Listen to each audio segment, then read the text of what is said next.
troisième rencontre avec Simone Grand.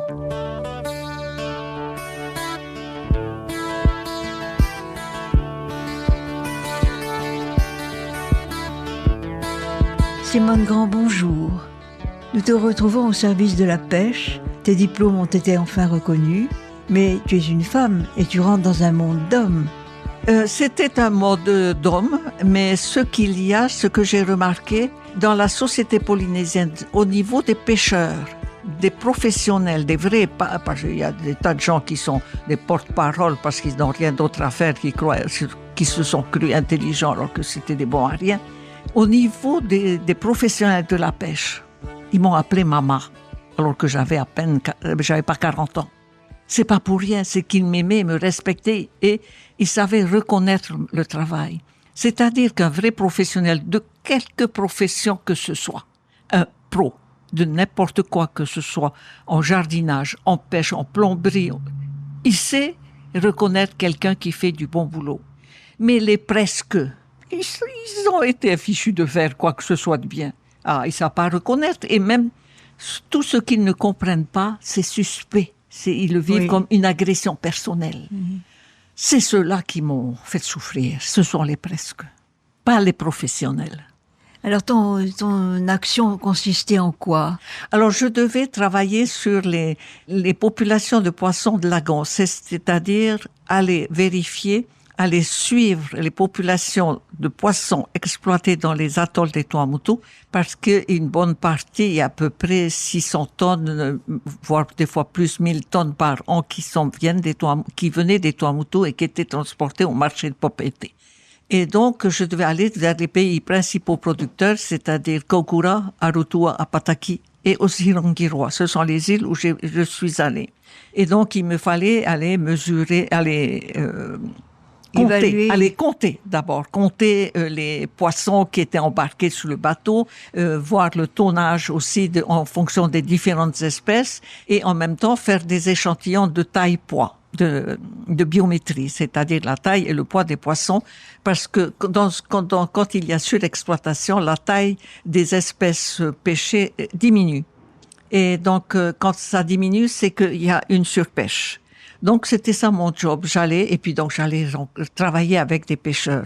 Mais c'est des gens... T'étais les pieds dans l'eau? J'étais dans l'eau, j'étais au milieu des requins terrorisés, mais les requins étaient plus intéressés par les poissons alentours que par moi, heureusement. Hein. Et ça, c'est dans les Tuamotu. J'ai vécu des moments d'une exceptionnelle richesse humaine. Les Tuamotu, et en même temps, en allant à Kokura, c'est rigolo parce que la direction à l'époque et les dirigeants et les autorités de l'époque tahitiennes, je ne parle pas des Popas qui n'intervenaient pas là-dedans, qui m'ont envoyé au Tuamotu, disaient on va l'écœurer. Mais c'est tout le contraire. Parce qu'en même temps, après avoir vécu 20 ans en métropole, j'avais soif de parler tahitien. J'avais soif, c'est pas faim, soif d'avoir ces mots revenir dans ma bouche. Soif, mes oreilles avaient besoin d'entendre ces sons et j'avais besoin de les reprononcer. Mais au bout de 20 ans, ma bouche, elle s'était formée à d'autres sons et j'arrivais pas à bien les prononcer.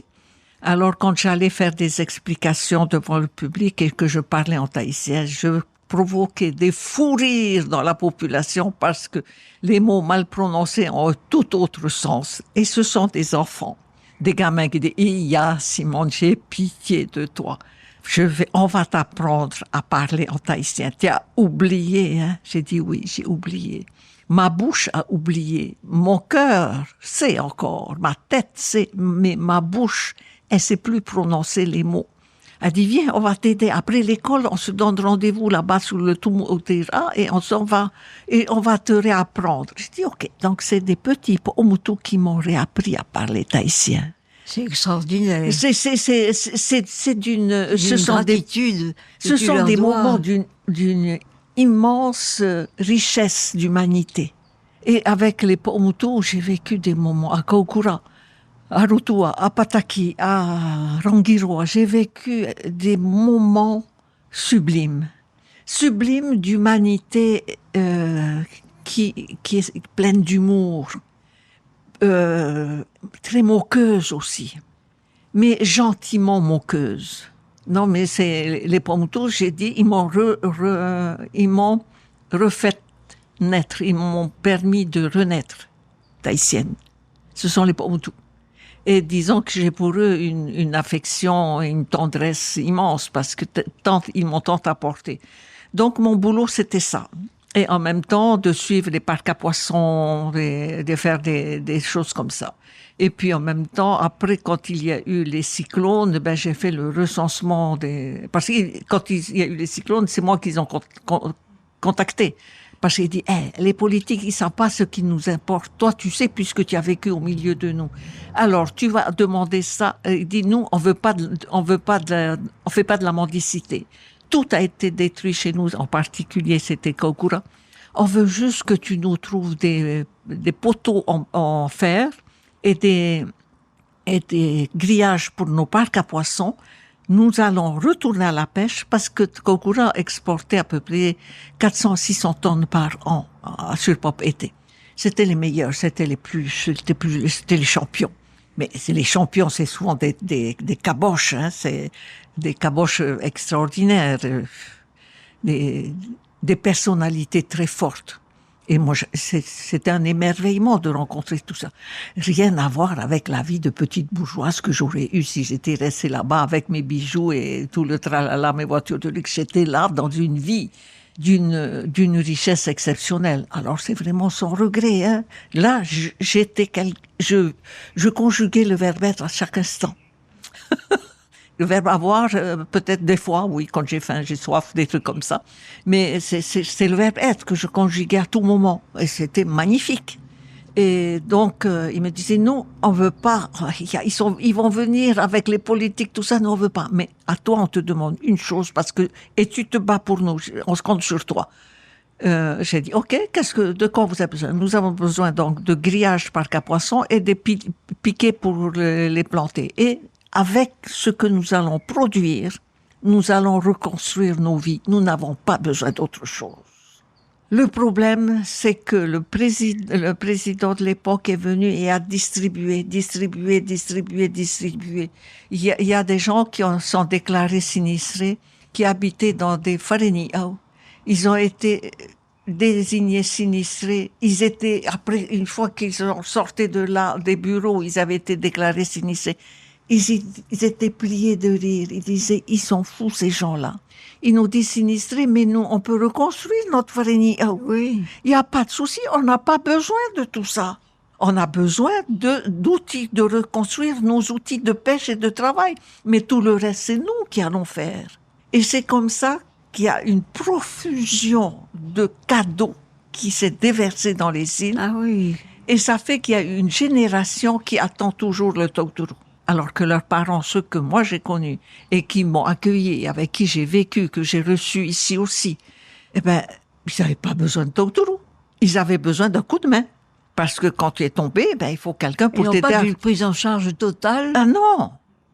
Si bien qu'après, dans la génération d'après, le nouveau maire, il a creusé des chenaux parce que Kokura est un atoll qui est en bien des endroits très peu profonds.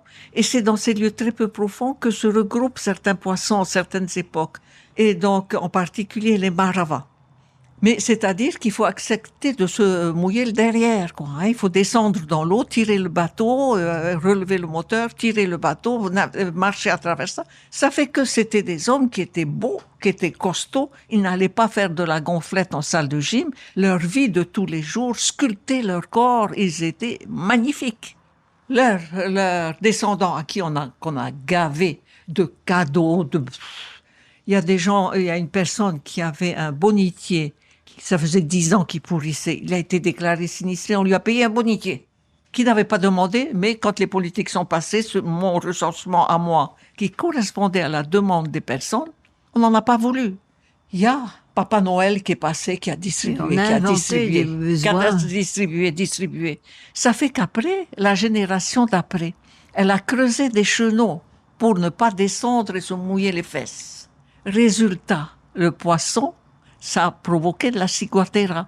Le poisson est devenu immangeable.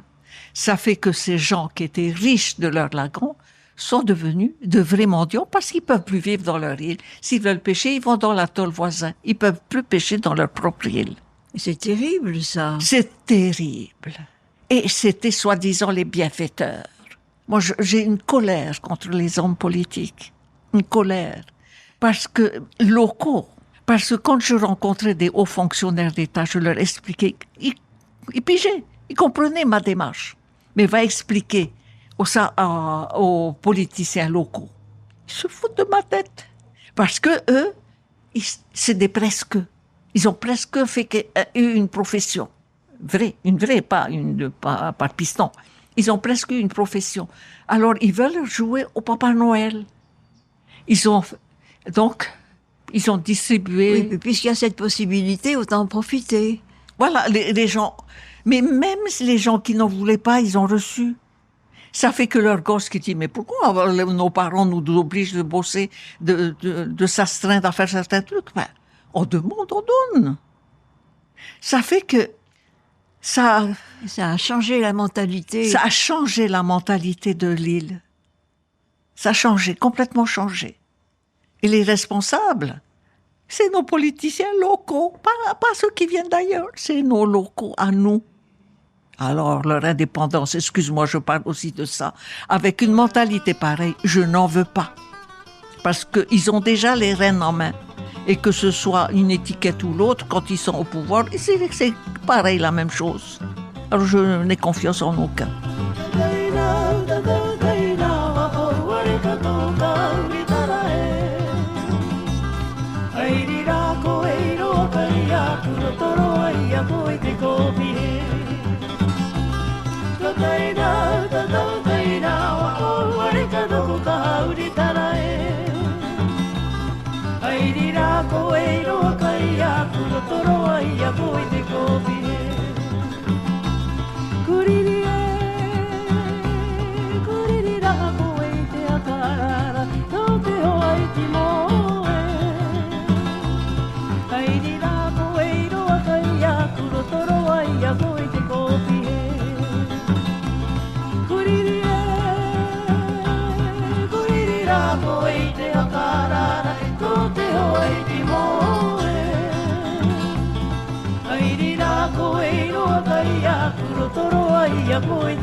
Donc tu as assisté à cette évolution. Ah oui, mais j'en étais malade.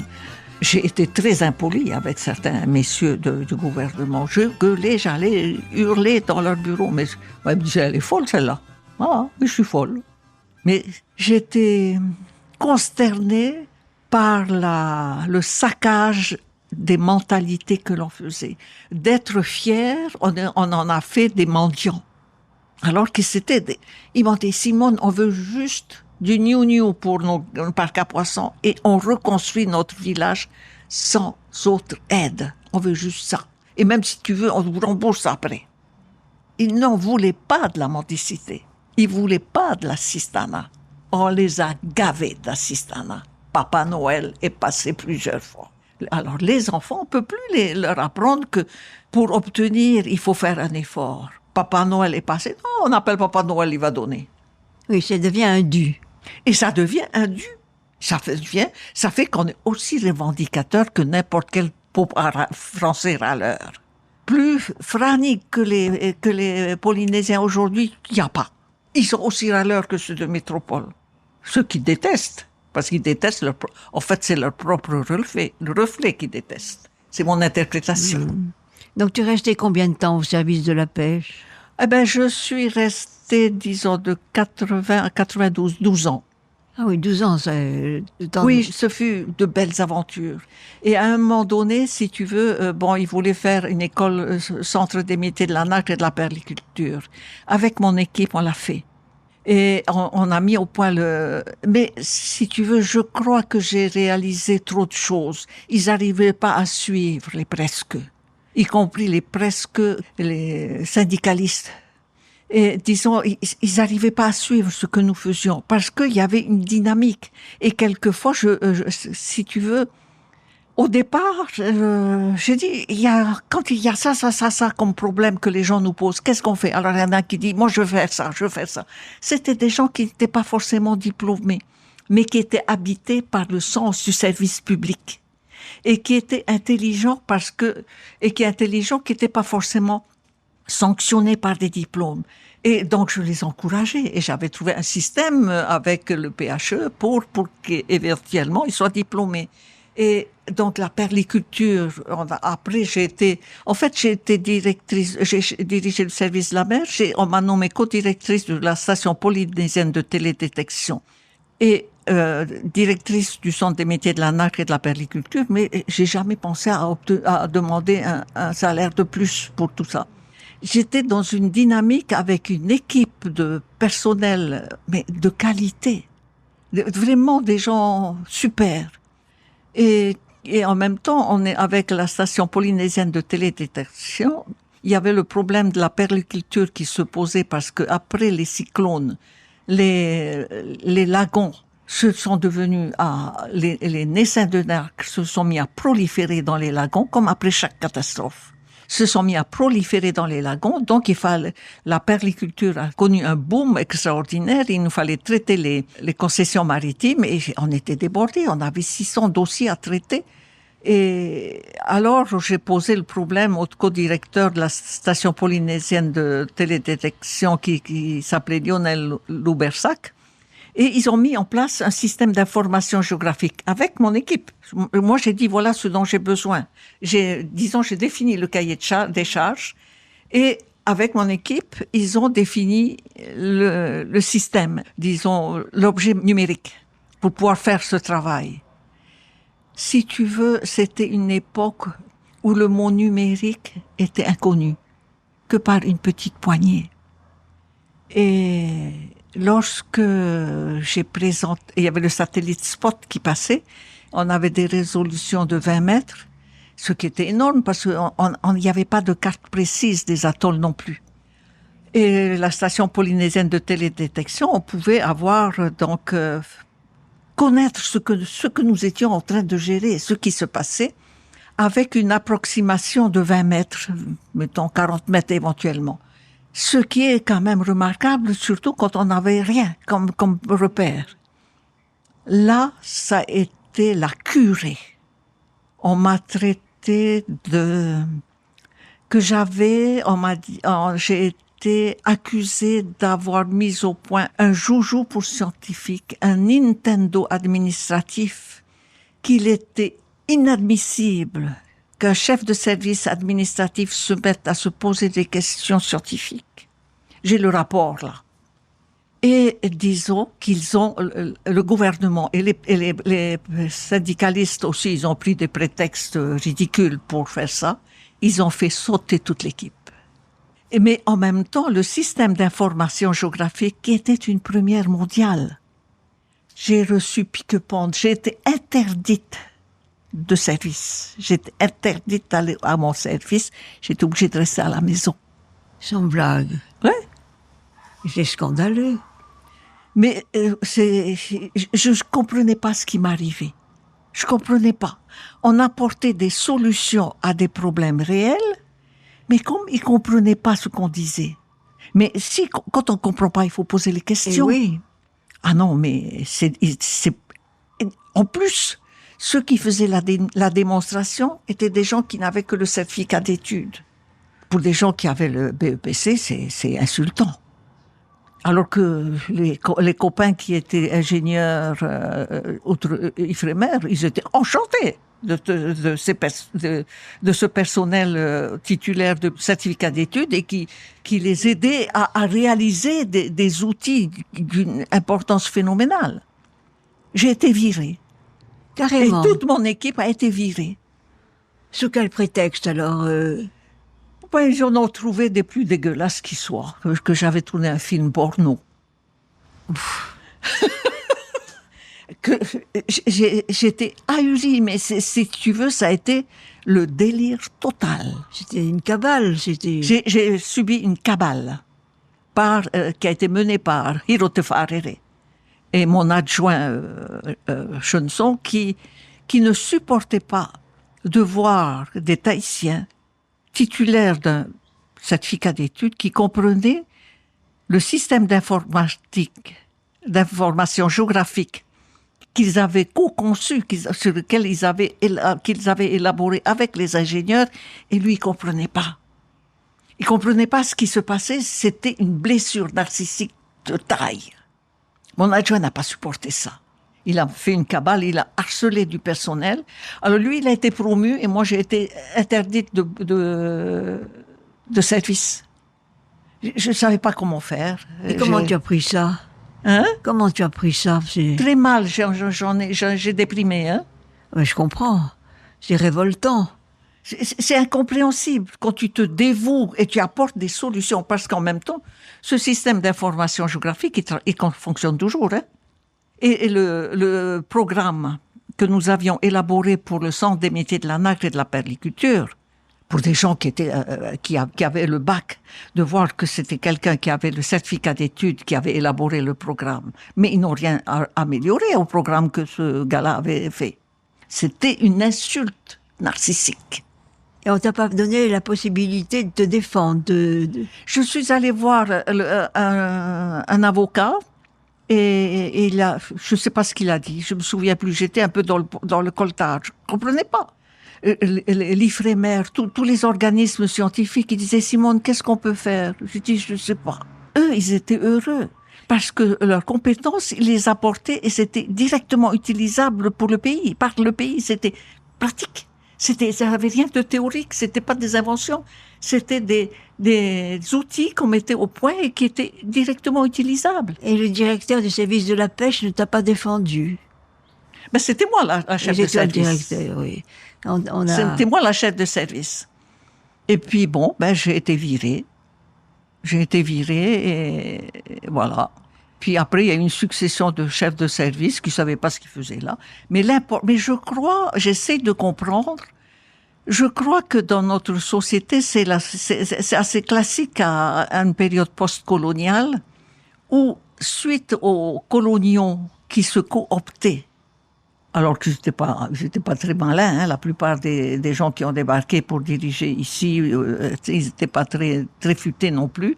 Il y a eu une bande de métis, de demi, qui ont agi de la même manière et qui avaient besoin de défendre les petits qui étaient polynésiens. Mais il y a des Polynésiens qui n'avaient pas besoin d'être défendus et qui étaient meilleurs qu'eux. Alors, ils ne savaient plus à quoi ils servaient. Je crois que c'est ça qui s'est passé. Parce que j'ai essayé de comprendre. Je crois que c'est ça qui s'est passé. Il n'y avait pas de place pour eux. Comment? Il n'y avait pas de place pour eux, peut-être. Ben, ils savaient plus parce que c'était des bavards, surtout, hein, c'est des bons à rien. Mais ils étaient là pour défendre un statut local contre les colons, dont ils imitaient les plus nuls de ces colons-là. Et ils avaient besoin que les Tahitiens soient un statut inférieur qu'ils allaient soulever. Oui. Mais les Tahitiens étaient plus forts que ceux qui bossaient. Ils les dépassaient largement. Mais alors, chez certains Chinois, c'était le cas. En tout cas, pour mon adjoint, qui est un Chinois, c'était le cas. Il était dépassé. J'interprète ça comme ça.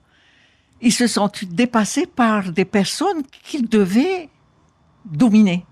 Et quand tu es dans une démarche où tu n'as pas besoin de dominer, la vie s'épanouit. S'épanouit de manière extraordinaire. Il y a des intelligences qui s'expriment et c'est merveilleux. C'est comme... après, tu surfes. Moi, je surfais sur l'intelligence du groupe. J'étais vraiment heureuse. Mais là, c'était pas possible. Il fallait reprendre la hiérarchie instaurée par les coloniaux. Les Tahitiens ne pouvaient être que des feignants ignares et incapables. Et les Chinois, les travailleurs qu'on a fait venir parce que les Tahitiens étaient... Enfin, c'était ça le mythe, hein, qu'on a fait venir parce que les Tahitiens ne voulaient pas travailler. Et les demi-popas, dont certains qui disaient, ben, nous, on est là pour aider les Polynésiens, alors que là, ils les empêchaient de s'épanouir.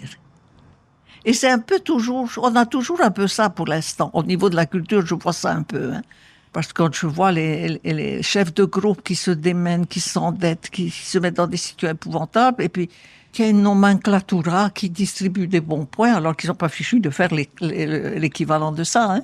C'est la situation dont a parlé Gilbert Mimi pour le Maroc au moment de la décolonisation.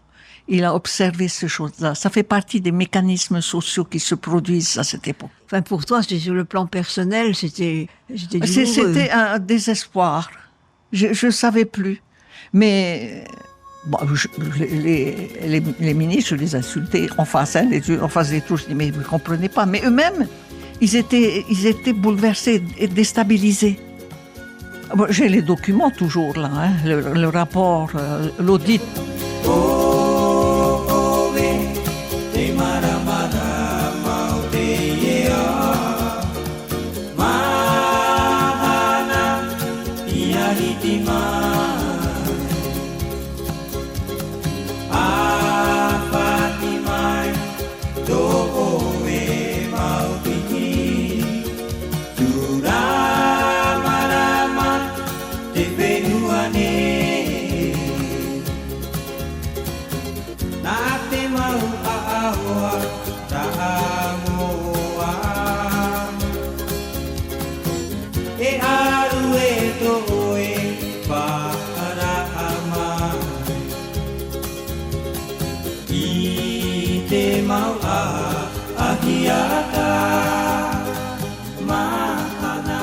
Simone Grand, tu as rebondi comment?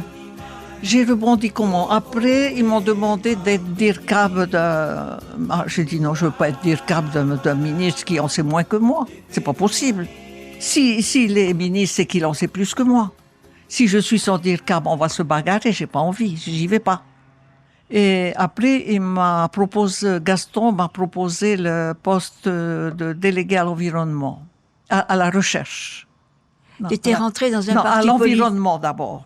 Tu étais rentré dans un parti politique? Pas du tout. Non, pas tout de suite, parce que non. Et puis après, je me suis retrouvée déléguée à la recherche et à l'environnement. J'ai accepté le poste de délégué à l'environnement, à la recherche. Après, j'ai accepté... C'était dans tes cordes, ça. C'était bien pour toi. Oui, parce que c'est ma formation. Oui. Et j'ai trouvé une nouvelle je me suis donné une définition de l'environnement qui est le lieu d'affrontement des intérêts contradictoires. C'est ma définition désormais. À partir du moment où j'étais déléguée à l'environnement, j'ai donné cette définition-là. Et puis après, non, c'était avant. Gaston Floss m'a proposé d'être ministre. Alors j'ai dit ça, j'accepte. Parce que dit oui, parce que je crois que avec toi, on n'a pas été correct. J'ai dit, c'est le moins qu'on puisse dire. Vous avez été de sacrés salopards. Tu as raison, c'est vrai, on a exagéré. Alors c'est un peu pour me faire pardonner que je te nomme ministre. Alors j'ai été ministre de l'Agriculture. J'ai pas duré non plus, ça a duré 11 mois. Parce que le ministère de l'Agriculture, c'était surtout une grosse officine politique. Et moi, je voulais faire travailler pour l'agriculture. Alors, des fois, on me disait, Simone, tu vas pas durer. Je dis, c'est pas grave, je m'en fous. Mais moi, je veux faire du beau travail. Et c'est comme ça qu'on a lancé l'histoire du Noni. Et puis, j'ai fait venir quelqu'un aussi pour remettre d'aplomb le centre d'apprentissage d'agriculture, parce qu'on n'y faisait rien de bon. C'était horrible. Il n'y avait pas d'enseignement, on n'y faisait rien. Ça s'appelait une école, mais ça n'était pas une école, c'était du n'importe quoi. Alors j'ai négocié avec l'État et je suis allée en métropole, rencontrer le ministère de l'Agriculture de métropole, et j'ai demandé de me nommer à quelqu'un de compétent pour diriger l'école d'agriculture. Avec un programme bien précis. Il fallait qu'on forme des agriculteurs, pas des demandeurs de postes administratifs. Donc, j'ai fait venir quelqu'un, ça a été accepté, on a remis les choses en place, ça a bougé. Et puis, il y avait au niveau du service de l'agriculture pléthorique une catégorie de cadres que je peux considérer comme des freins majuscules. C'était des fainéants qui ne foutaient rien de bon, avec qui j'étais en permanent conflit. Parce que tout est... Ah, c'est impossible. Vous comprenez, Madame la ministre, les Polynésiens sont ceci, les Polynésiens sont cela. J'ai dit, ce que je vois surtout, c'est que vous êtes payés à ne rien faire. Alors, si vous voulez pas travailler, restez de votre côté. Moi, je travaille avec ceux qui veulent bosser, qui étaient souvent des cadres moyens. Et des Polynésiens, mais pas des gens bien, parce qu'il existe des gens bien. Et un ou deux cadres qui ont marché, et il y avait un cadre Popa qui était vraiment bien, mais qu'on m'a viré quand je suis partie. Alors que c'était lui quelqu'un de bien. Parce qu'il a vraiment des projets bien. C'est entre autres, par exemple, à Aroa, à Raiatea, c'est un immense lieu d'agriculture. Il voulait que l'on ne construise pas sur les terres agricoles. Et il avait fait un projet sur les terres non exploitables pour faire un village et qu'on réserve toutes les terres agricoles que pour l'agriculture, que ce ne soit pas construit. C'était une bonne idée. Ça a été refusé par le Conseil des ministres. C'était inadmissible parce que tu comprends, chacun a besoin de son petit lopin de terre. J'ai dit, mais c'est là qu'on mange. C'est là qu'on l'on produit. Il aura sa maison ailleurs en hauteur. Le mec a été viré et moi j'ai plus été ministre. C'est une expérience de la vie politique qui te marque, ça. Oui, c'est une expérience et j'en avais fait aussi après. Bon, après, j'ai été nommée conseiller spécial du président. Je me suis ennuyée comme un rat mort. Et puis après, j'ai été nommée directrice du Centre polynésien des sciences humaines. Oh. Alors là, c'était grave aussi. Il n'y avait rien, il se passait rien. C'était la Belle au bois dormant, c'était rien. Alors il y a eu un audit par l'inspection générale de l'administration, mais ceux qui se faisaient l'audit n'ont pas daigné me rencontrer, moi, la directrice. Ils ont décidé tout seuls ce qui devait être fait. Et il y avait l'inspecteur général de l'administration qui disait, enfin, c'est vraiment le n'importe quoi. Où il y avait les autorités qui plaçaient leur ex, qui voulaient faire progresser Après, comme m'a fait toute une histoire, parce que j'avais proposé un programme de progression de statut du personnel en passant par l'école pratique des hautes études, j'avais déclenché l'IR de syndicats là-bas, qu'il y avait des ministres qui me demandaient de faire passer en première catégorie des personnels qui foutaient rien, quoi, ou qui n'avaient pas le niveau. Alors j'ai refusé. J'ai dit non. Et là, les syndicats sont pas intervenus. En définitive, ce que les syndicats n'avaient pas aimé dans ma démarche, c'est que ce que je proposais, c'est-à-dire la progression par le mérite, et non pas par les soutiens syndicaux ou autres. C'était quelque chose qu'ils n'appréciaient pas. Parce que si quelqu'un progresse par le mérite, ils n'ont pas besoin d'eux. Ils n'ont pas besoin de syndicats, ceux qui progressent par le mérite. Ils n'ont pas besoin. J'étais un danger pour leur pouvoir. Et c'était, dis-moi, une expérience... Oui, il faut que je raconte tout ça aussi. Et disons que j'en veux à personne. C'est loin maintenant tout ça. Et puis donc, à un moment donné... Mais c'était pas facile à vivre, tout ça. Non, j'ai été très malade. C'était une remise en question de toi-même en même temps. Non, c'était une remise en question, mais c'est pas ça, c'est que tout mon parcours de vie, ça a été de me faire évaluer toujours par des plus forts que moi. Et là, j'étais évaluée par des ignares. Oui. Par des gens qui se complaisaient dans leur échec. Il n'y avait plus de dialogue possible. Non, parce que c'était leur existence. Enfin, ils avaient tablé leur identité sur l'imposture. Et de dévoiler l'imposture, de définir un autre chemin que l'imposture, parce que la colonisation, c'est aussi ça. C'est des autorités qui sont nommées sur le système de l'imposture. Parce que les premiers colons sont arrivés et ils savaient beaucoup mieux que les autres, alors que s'ils étaient experts en culture de betterave, ils ne l'étaient pas en culture de taro. Non. Donc, leur expertise tropicale était nulle. Ils ne se tablaient que sur une expertise qui n'avait aucun sens ici. Mais en même temps, c'était l'imposture. Et ils avaient fait des émules qui sont parmi cette classe, c'est presque qui sévissent dans notre pays, et pour qui la progression par le mérite, c'est ça que je voulais faire. C'était chaque fois faire évaluer.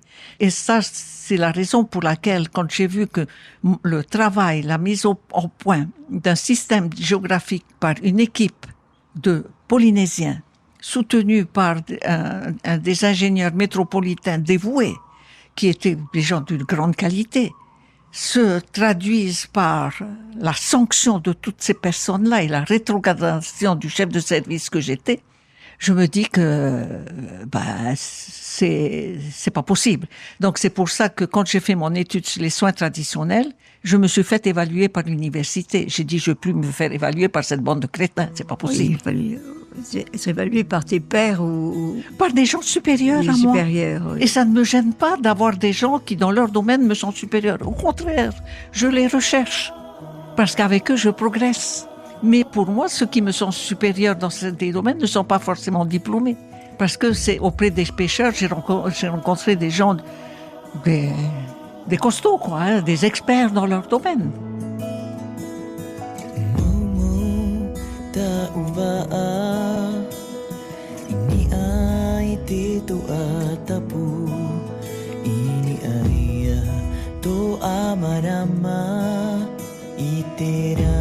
Tapu ite senua mau ta uva ini ai titu atapu ini ai to amarama iteranu tapu ite senua afiri uwe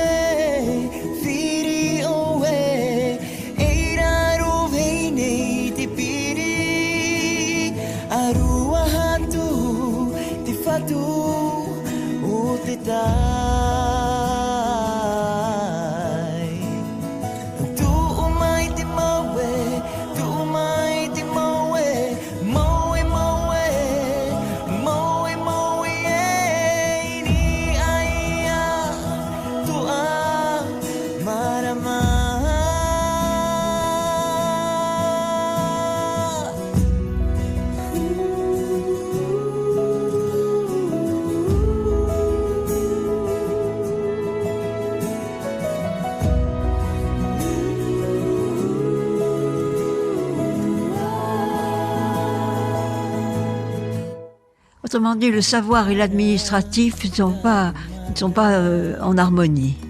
C'est-à-dire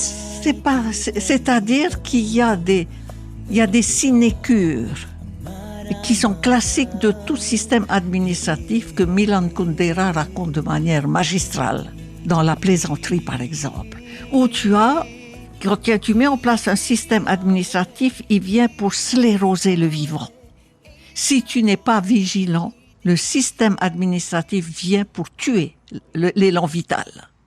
On voit par exemple aujourd'hui, j'ai plus d'ambition autre que de raconter mes histoires sur papier. Aujourd'hui, c'est oralement. Par exemple, quand on demande on exige des personnes qui accueillent dans leur maison, dans les îles, un permis de conduire bateau. Et qu'au lieu d'envoyer, comme je l'ai fait, et comme mes prédécesseurs l'avaient fait à une certaine époque, on envoyait des formateurs dans les îles et qui formaient toute une île à chaque fois. Non, on exige des gens qui se déplacent à Tahiti pour venir passer leurs examens de navigation. C'est des administratifs qui réfléchissent pas plus loin que le bout de leur nez. Ils ne savent pas où ils vivent, ils ne savent pas où ils habitent, ils savent pas dans quel pays ils y sont. Nous sommes dans une réalité archipélagique, pas sur un continent. Or, plus administratifs continentaux que les locaux, c'est difficile. Alors que j'ai rencontré de la haute administration française avec qui j'ai bossé quand j'étais chef de service, je leur expliquais les difficultés qu'il y avait dans une réalité archipélagique. Ils pigeaient. Ils comprenaient. Va expliquer ça à ceux à certains cadres locaux. Ils ne comprennent pas. Ils n'ont jamais été dans les îles. Ils ne savent pas ce que c'est. Oui, cette grande incompréhension, là, c'est de la paresse. Oui. Et c'est de la prétention. Et c'est de l'imposture. C'est une expérience qui a été douloureuse, quand même. Oui, ça a été douloureux. Très, très douloureux. Sauf que ça t'a permis de mieux connaître géographiquement Ah oui, je connais presque tous les Tuamotu. J'avais pas fait les marquises, mais je l'ai fait quand j'ai été ministre. Et puis après, je l'ai fait sur la Ranui. Non, mais disons que, enfin, ce que ma mère, parce que mon père est mort si jeune, ce que ma mère m'avait enseigné, ma grand-mère aussi, c'est qu'elles se sont retrouvées après chaque veuvage dans des situations monstrueuses. Elles se sont relevées, donc elles m'ont fabriqué pour me relever, pas pour m'affaler et me répandre en lamentation. On se lamente pas, on se lève et on bosse. Oui, ça t'a donné, ça t'a revigoré d'une certaine façon, toutes ces... C'est-à-dire que j'étais de pleine vigueur, et c'est ma vigueur qui dérangeait. Ma vigueur dérangeait les endormis. Et quel a été ton dernier poste, alors? Mon dernier poste, ça a été directrice au Centre polynésien des sciences humaines. J'ai démissionné parce que j'en pouvais plus. J'avais un ministre une ministre... On dit que les femmes au pouvoir, ça dépend lesquelles, parce que... Alors, il y avait une ministre qui disait au personnel, venez me voir quand vous voulez. Alors, je lui demandais, et pendant qu'elles vont te voir, qui c'est qui va faire le boulot? Eh bien, toi? Bon, ok, alors. Oui. Et ce qu'il y a de terrible, c'est que son équipe, à elle aussi, comprenait ça, que ma réaction comme une blessure d'amour-propre. C'est pas une blessure d'amour-propre. Tout enfant, j'ai habité en face du parc des sports et j'étais férue de foot. Et quand je voulais pas faire le boulot de la maison, je prenais mon petit frère, je regardais le petit frère, j'allais voir les matchs de foot. Quand il y a un match de foot, le capitaine d'équipe, c'est celui qui est le maître sur le terrain. Et moi, j'expliquais à la ministre, j'ai dit, quand on est ministre, on est, pour ainsi dire, le patron de la ligue. Mais sur le terrain, quand le match est lancé, tu n'interviens pas et tu ne t'adresses qu'au capitaine d'équipe. Tu vas pas intervenir au niveau des joueurs. Parce qu'autrement, il n'y a plus de jeu. Autrement, c'est moi qui vais recevoir des coups de poing. C'est moi qui vais recevoir des baffes. Alors, elle ne comprenait pas. J'ai dit, bon, ok, j'ai démissionné. J'ai envoyé 10 lettres de démission et on a fini par accepter. Et donc, je me suis retrouvée dans un coin où je suis allée voir le ministre de la Santé à l'époque. J'ai dit, ça fait des années, ça faisait 15 ans qu'on me demandait de faire une étude sur les soins traditionnels, je vais la faire. Donc j'ai commencé à la faire. Ah, c'est comme ça que c'est venu. Parce que tout poste de direction à cette époque-là était impossible. Si tu voulais faire du bon travail. Si tu voulais être la marionnette qui un jour disait oui, un jour disait non, qui fait n'importe quoi, qui sanctionne les gens de qualité et qui récompense les nuls, non, pas pour moi, merci. Je peux pas. C'est pas ce qui a guidé ma vie. Et c'est pas ce qui guide ma vie toujours. Non pas que je piétine les nuls, je les encourage à bosser. Parce que pour moi, je n'ai jamais rien eu sans bosser. Et à la maison, c'est le message. Tu bosses, tu récoltes. Mais là, dans ce système-là, je bosse, on détruit la récolte. C'est ce que j'ai vécu. Et puis en même temps, je vois toujours pareil, les mêmes mécanismes en jeu se faire actuellement. Donc je me suis lancée sur cette étude sur les soins traditionnels. Mais qui est une étude énorme, tu as fait un travail extraordinaire. Ah oui, mais il me l'avait demandé, mais à partir du moment où j'ai commencé à le faire, je suis devenue personne non grata dans plein de domaines. Encore pire qu'avant. C'est marrant, hein? On avait peur de quoi? Je sais pas, tu sais, Tahiti est une terre de mythes. Le mythe du mana, le mythe de je sais pas quoi, de la vahinée, le mythe de l'abondance, le mythe de tout, tu fous rien, tout tombe tout cuit dans ta bouche. Plein de mythes.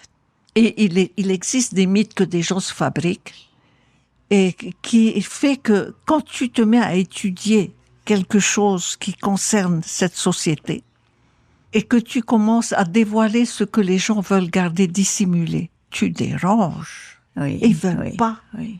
C'est une remise en cause de son identité. Oui. Oui, oui, ça soulève. Et en même temps, j'ai fait ce qu'on appelle, je ne savais pas que c'est ce que j'étais en train de faire, parce que je vois qu'il y a fait des réunions sur les médecines traditionnelles. Je ne sais pas quelle est leur définition de la médecine traditionnelle. Moi non plus, avant, quand j'ai commencé, je ne savais pas ce que c'était. J'ai regardé celle que l'OMS donne. J'ai dit, je ne vais pas inventer une définition à moi. Je regardais quelle est la définition que donne l'OMS de la médecine traditionnelle. L'OMS donne comme définition que c'est l'ensemble des théories, des actes et des produits qui sont développés pour la santé d'une société. En étant toute seule dans mon coin, on m'a même pas donné de bureau, j'avais le salaire, c'était déjà pas mal. Chez moi, je me suis installée, j'ai acheté un ordinateur et j'avais pas les moyens de faire une étude sur les produits. Parce que si tu veux faire une étude sur la médecine, les ra'aw, les médicaments polynésiens, il faut faire comme on fait ailleurs. Il ne faut pas inventer comme si on était des superwoman, En fait, il ne faut pas inventer des méthodes que d'autres ont déjà éprouvées. Il faut aller voir comment ils ont fait ailleurs. Par exemple, pour l'acétylsalicylique qui a donné naissance à l'aspirine. Comment ils ont fait? Ils ont réuni médecins, pharmaciens, chimistes. Voilà. Il faut au moins ces 3 personnes. Et après, ensemble, et en même temps, il faut mettre en place un processus de test. Et ça demande, c'est très rigoureux, c'est très important. Et une fois que tu as des résultats là, à partir de ce moment, tu légifères. Mais tu légifères pas sur quelque chose que tu connais pas. Et non. Là, parce qu'un texte, j'en ai fait des textes quand j'étais au service de la mer et de l'aquaculture. J'ai fait des textes. Un texte, il est là, il témoigne d'un état des connaissances à un moment donné. Et donc, on définit des choses qui ont besoin d'être protégées ou besoin d'être régulées à un moment donné. Plus tard, à un autre moment, ça a besoin d'être modifié. Ce n'est pas une vérité évangélique. C'est une connaissance à un moment donné. Et pour les soins traditionnels, je n'avais personne, donc je ne pouvais pas travailler avec, je ne pouvais pas mobiliser une équipe de pharmacologues, de chimistes et de médecins pour mener les expérimentations. Il me restait plus qu'à chercher la théorie qu'il y a derrière les soins. C'est ce que j'ai fait. Parce que ça, j'avais pas besoin de personnel puisque de toute manière, je n'avais même pas de local où m'asseoir. Quel parcours, Simone, tant d'énergie mal comprise.